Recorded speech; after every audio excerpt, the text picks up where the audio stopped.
Oke, pada video kali ini kita akan membahas latihan soal PTS Matematika semester 2. Kita mulai saja ya. Oke, soal pertama. Nilai maksimum dari grafik fungsi fx sama dengan x kuadrat plus 4x dikurang 6 adalah titik-titik. Oke, yang pertama kita akan mencari tahu sumbu simetrinya dulu. Ya. Sumbu simetri. Cara mencari sumbu simetri, rumusnya ada x sama dengan negatif b per 2. Ingat, kalau misalkan fungsi kuadrat bentuk umumnya adalah ax pangkat 2 ditambah bx ditambah c. Nah, a dan b yang dimaksud itu adalah ini, angka atau koefisien di depan variabel x kuadrat dan juga variabel x. Berarti ini kan koefisiennya 1 dan 4.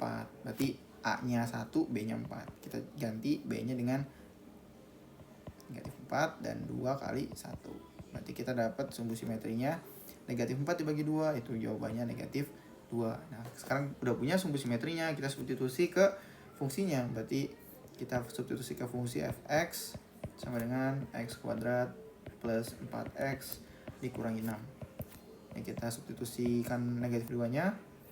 X yang kita ganti dengan negatif 2, pangkat 2 ditambah 4 kali negatif 2 dikurangi 6.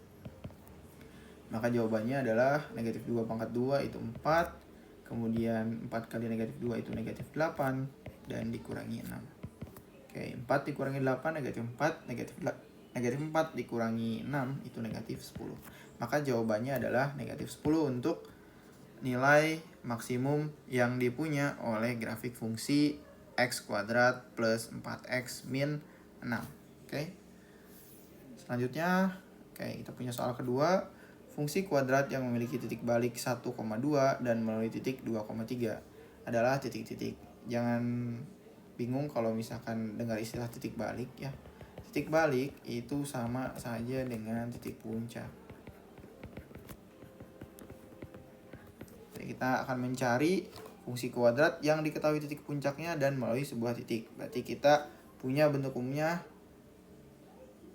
fx sama dengan a dikali x dikurangi h pangkat 2 ditambah k. Nah, hk-nya ini apa? Hk-nya itu adalah titik balik atau titik puncaknya. Berarti h, k itu adalah titik puncaknya, berarti 1,2. Nah, kita ganti ya, substitusi. A x min h-nya diganti 1 pangkat 2 ditambah k-nya 2. Ini adalah fx-nya. Nah, sekarang yang akan kita cari, kita akan substitusikan titiknya 2,3. 2,3 itu apa? 3 itu sama dengan y atau fungsi dari x atau ya fx. 2-nya itu adalah si koordinat titik x-nya gitu. Berarti ini fx-nya kita ganti dengan 3, kemudian a-nya itu yang kita cari tahu ya. Kemudian x-nya kita masukkan, substitusi 2 dikurangi 1 pangkat 2 ditambah 2. Oke, ini kita tulis 3. Ini tetap a, 1 dipangkatin 2 tetap 1 ya, dikali a tetap a ditambah 2. Maka a-nya kita dapat 3 dikurangi 2, kita dapat a-nya 1. Oke.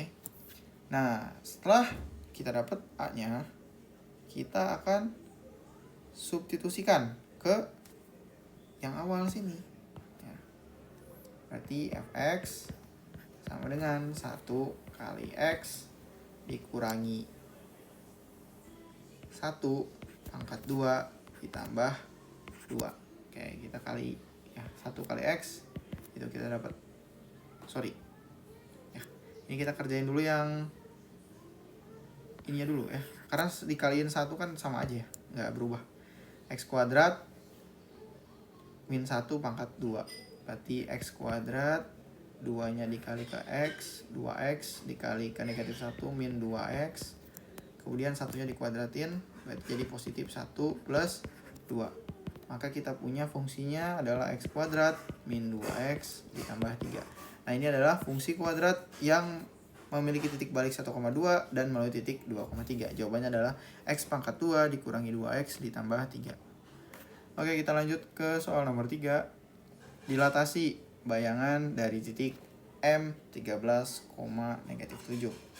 Jika direfleksikan terhadap sumbu X yaitu Oke, kita mencari refleksi berarti ya.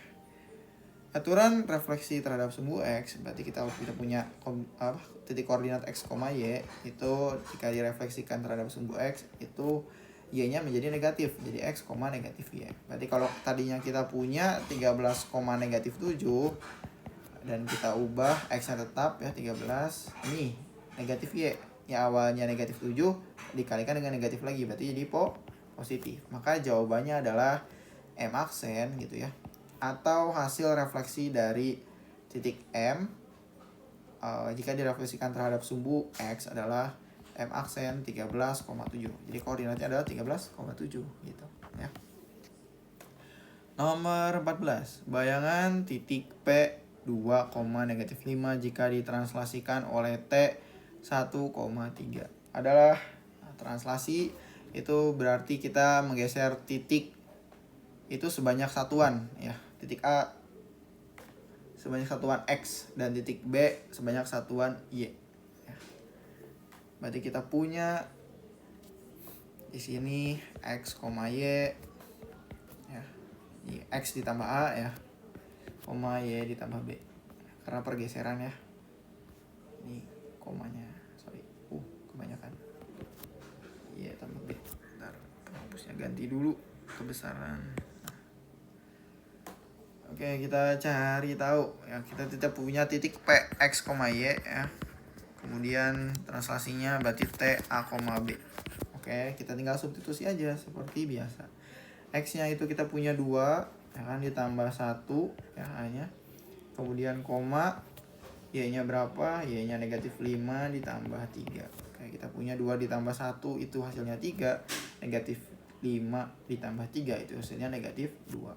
Maka kita punya titik bayangan P itu di 3, negatif 2. Oke. Jika suatu titik X, Y ditranslasikan oleh T, A, B, maka titik bayangannya itu. Ya ini mah nyari rumus ya.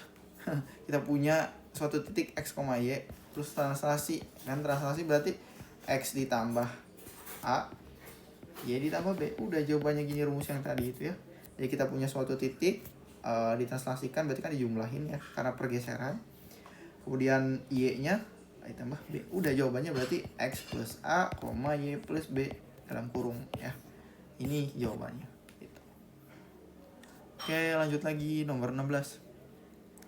Koordinat bayangan titik A 7, negatif 4 akibat rotasi 90 derajat searah jarum jam pada pusat O 0,0 adalah, oke sebentar dipahami dulu ya.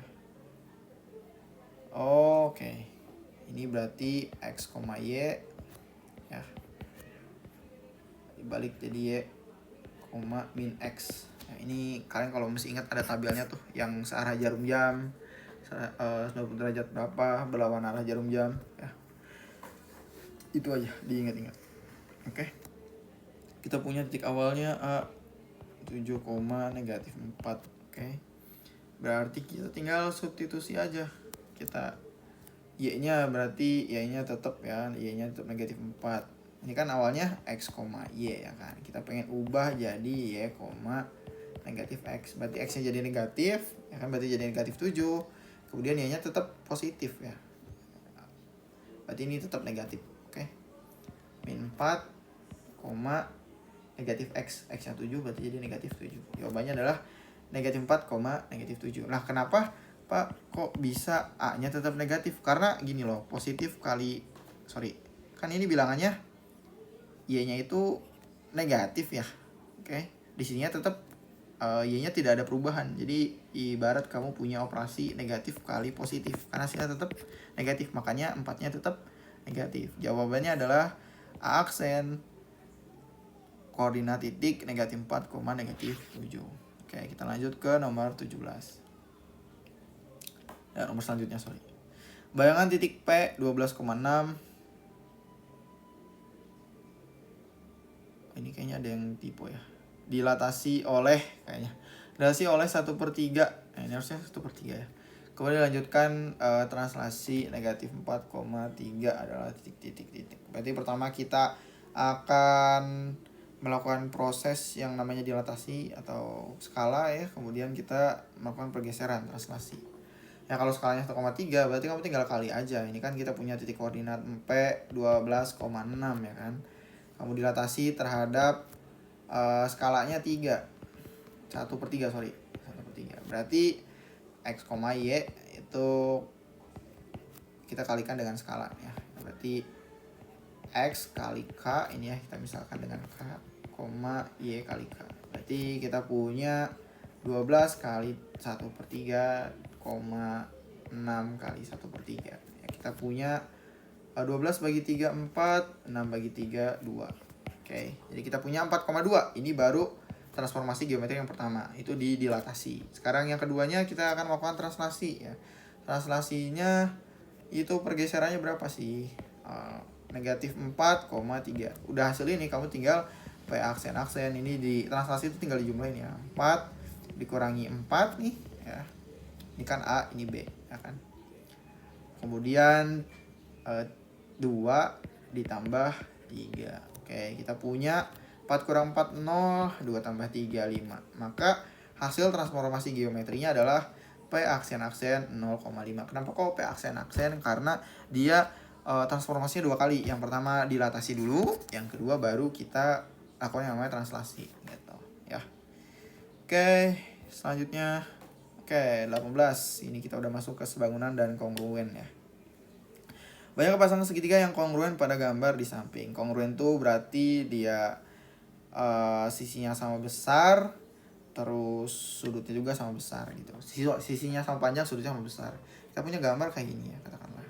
Kita punya ini tuh apa nih? Jajar ginjang ya. Oke, kita punya segitiga yang pertama, ini kongruen sama yang segitiga ini. Kemudian segitiga yang kedua, ini kongruen sama sini. Segitiga yang ketiganya mana? Ini segitiga nih, yang ngebelah, ya simetri ya. Itu yang ketiganya. Ini juga yang ketiga. Berarti jawabannya ada 3 ya. Jadi kita punya 3 pasangan segitiga. 3 pasangan segitiga yang kongruen pada gambar di samping. Selanjutnya nomor 20. Oke, ditanya yang merupakan syarat 2 bangun sebangun. Jadi kesebangunan ya. Sudut-sudut yang bersesuaian sama besar. Oke, ini benar. Kita ganti warna merah deh. Benar, sudut-sudut yang bersesuaian jumlahnya 180 derajat. Oh, ini tidak. Ini bukan bagian dari syarat kesebangunan. Sisi-sisi yang bersesuaian sebanding. Ini juga benar. Sisi-sisi yang bersesuaian sama panjang. Ini enggak. Ini salah. Kenapa? Karena kalau ini benar, ini jadi syarat buat kongruen, bukan sebangun gitu. Karena kalau kongruen tuh pasti sebangun. Kalau sebangun belum tentu kongruen. Oke. Selanjutnya nomor 21. 21. Perhatikan gambar di samping. Jika AB adalah 18, kemudian CD-nya adalah 6, AB 18, CD-nya 6, dan BD-nya 20. Berapa panjang DE? Nah, ini ya. Berapa panjangnya gitu.